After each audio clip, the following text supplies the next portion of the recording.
Sup, suppity bup. It's game 2 now, and we're on Shakuras Plateau. That's right, you heard me, Shakuras Plateau, and it is SeleCT versus naniwa again, teammate versus teammate, and I can assure you that I have done a little bit, just a little bit of research, and I can tell you that this is in fact the winner's bracket final. So, the idea of this is basically the winner goes to the finals, and they take on the so the format works like this. The losers bracket basically is all the people who have lost games before. So you either didn't finish top of your group, or you lost in the winners bracket semis, or you lose this game. Okay. Winner of this game goes through to the final. Loser of this game goes through to face, it's like a preliminary final. Anyone who's watched the AFL will know this, okay? The loser goes through and he faces the winner from the losers bracket. And the winner of that game gets a place in the finals against this guy, whoever this person is, the winner of this game.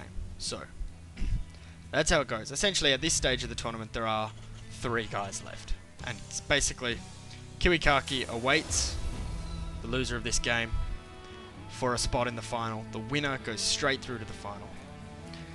And, naniwa opened with the win on Metalopolis with a really nice Void Ray push. He held off this strong 2 barracks aggression by getting his Void Ray out just in the nick of time. And we'll see what happens on this. It's a much longer map, so we're going to see it's going to be a bit tougher to do any kind of serious rushing. Serious Russian. I knew a serious Russian once. It was boring. In any case, so we could be primed for a longer game here because we're in a longer map. And we see, oh, wowie, wowie, wowie. It is a 16 Nexus, I suppose. It's definitely Nexus before Gateway. Nexus pops down. Gateway pops down in that order. And now things are looking hairy. He has been scouted. Perfectly normal though. And he's banking on his ability to get enough units out in time. Here's a Marine. He could run straight over and try to do some damage if that Zealot doesn't get out quickly enough. Gas going down for naniwa. 1 gas already. Not being mined just yet from our Terran SeleCT, who took out in control in the semi-final. It was a really good game. I watched that. I did not cast it though. And he's going to respond to that fast expansion with a fast expansion of his own. I wish I could click on those. I want to know what they're called. Oh, they're very frustrating to me. I get frustrated easily by strange things. Meals, of course, coming down. Going to supplement that income super bad. Oh ho. So, looks like we had a pause here. And something red is at their left. And by judging by the chat, it seems like the something red still is at their left, and there's nothing anyone could do about it. But no worries, guys. There is nothing red at my left, and that is what matters. Perhaps to make the casting experience more authentic, I should put something red at my left.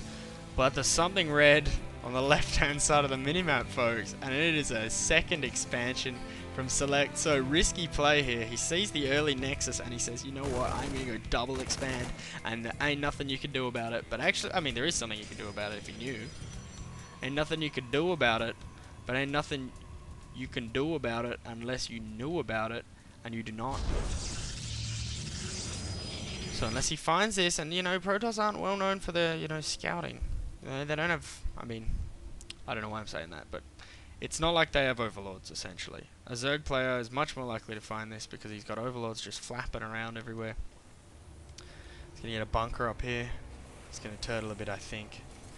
Best bet for the Terran here, of course, is to turtle until that second and third base really kick in with power. His opponent is getting a robotics facility, not a robotics bay. Always make that mistake, as do a lot of casters. Me less than them, I like to think.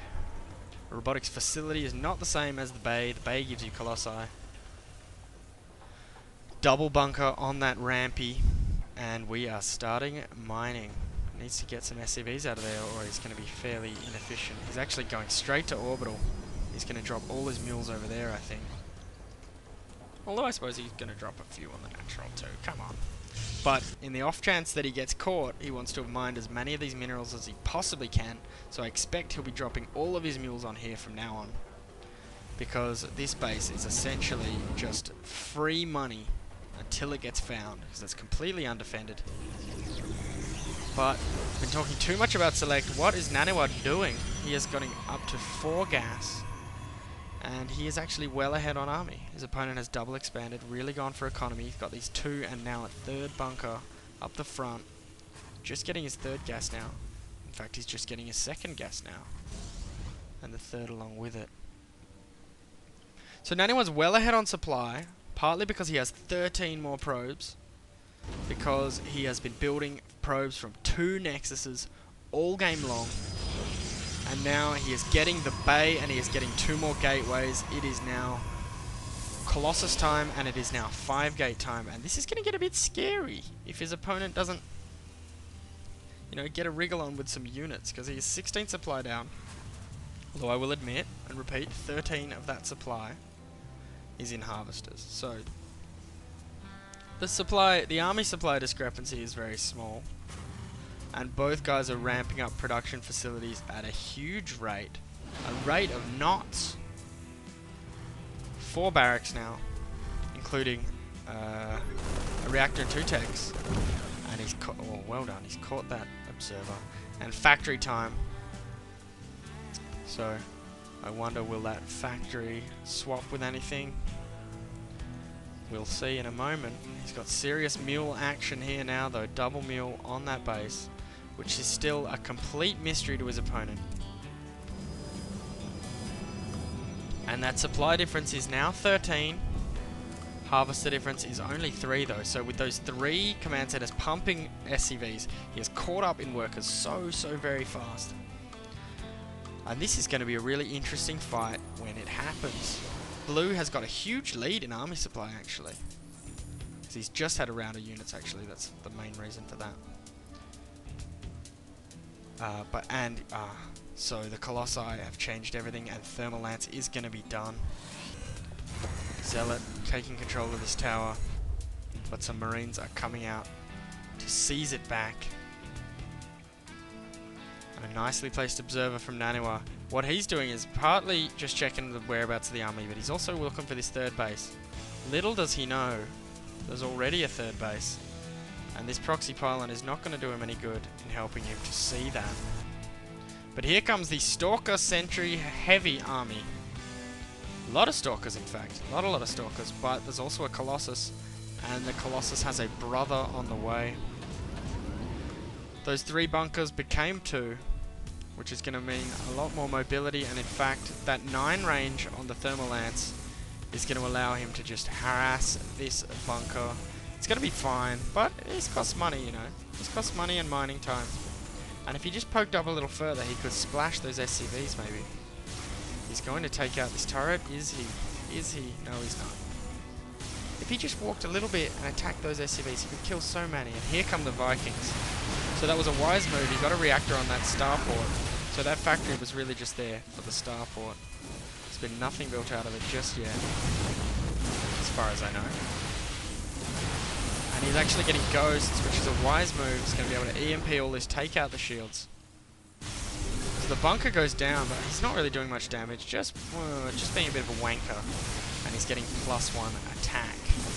He does not have +1 armor, which is curious, because I think +1 armor is super good against those Marines. Here come the Vikings. Can they snipe Colossi? It's actually scary, and those force fields are saving his Tokus, splitting that army in 3. You don't see that so often. I mean, everyone talks about force fields split the army in 2, but he's actually managed to double force field to concentric circles of force fields, and he split the army in 3. And actually, this micro is going to win him the match. This is looking over. Too many Stalkers, and now 3 Colossi just boom, boom, boom. Let me hear you say, "Wayo, you are dead." Let me hear you say, "GG" is more like it. Peace out. Select is going to tap out here and go down to face Kiwikaki for a spot in the final. Naniwa, on the other hand, has made the final now. Or has he? He's just going to pull back. He's feeling a little scared of going up that ramp. So this game does not yet end. But with 4 Colossi, huge supply difference, wow. The only thing that keeps SeleCT in this game is the fact that naniwa has got no clue about this 3rd base, which has now been relegated. Well, it's moved up in the queue, I suppose. It's now the 2nd base. Base number 2 is dead.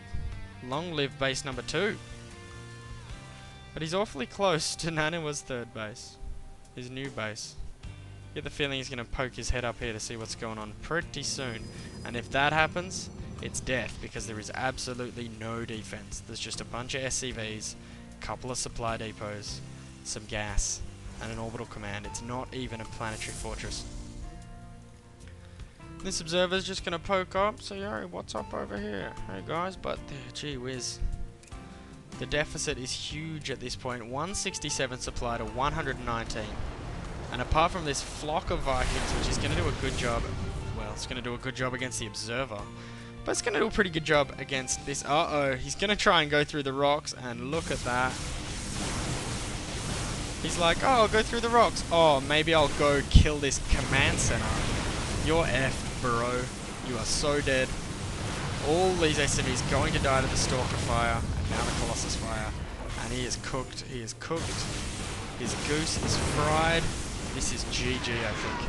182 now to 118, so he's lost a lot, but more than anything else, he has lost economy. Army supply 120 to 83, but double the workers. Income tab says, wow, triple the income essentially. And it's going to take perfect micro, perfect EMP, perfect Viking action, perfect marine action. Maybe a drop will help. But this is officially a death ball. 6 Colossi, +1 attack and +1 armor, and in fact, well, look at that. No GG. He is out.